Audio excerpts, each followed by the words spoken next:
If f of x is equal to x minus 3 over x squared, find f dash of x. The problem with this one is that we need to square the bracket, so this means x minus x up 3 over x times x minus 3 over x itself times itself. So we're going to have x times this bracket, so we're going to write x times x minus 3 over x, and then minus 3 over x times this bracket. Minus 3 over x gives you x minus 3 over x.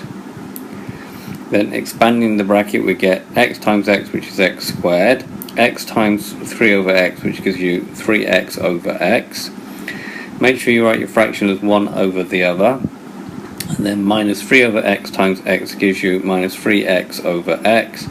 And then minus 3 over x times minus 3 over x gives you plus 9 over x squared.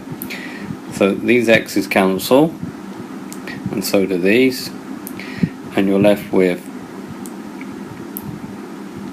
x squared minus 6 plus 9 over x squared. We still can't apply the power rule yet. We need to do something with this over here.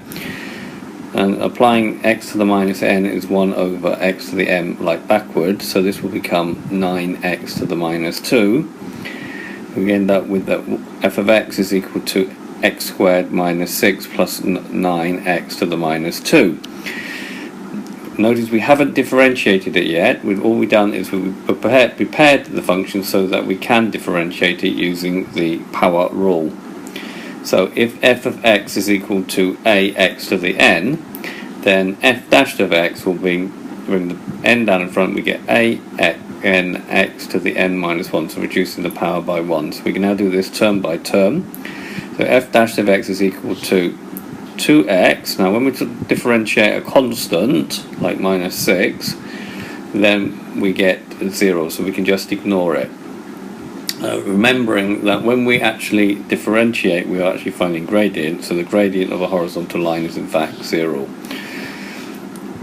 Now, differentiating this one, we're going to get minus 2 times 9, which gives minus 18 x, and then if we reduce the power by 1, minus 2 take away 1 is minus 3.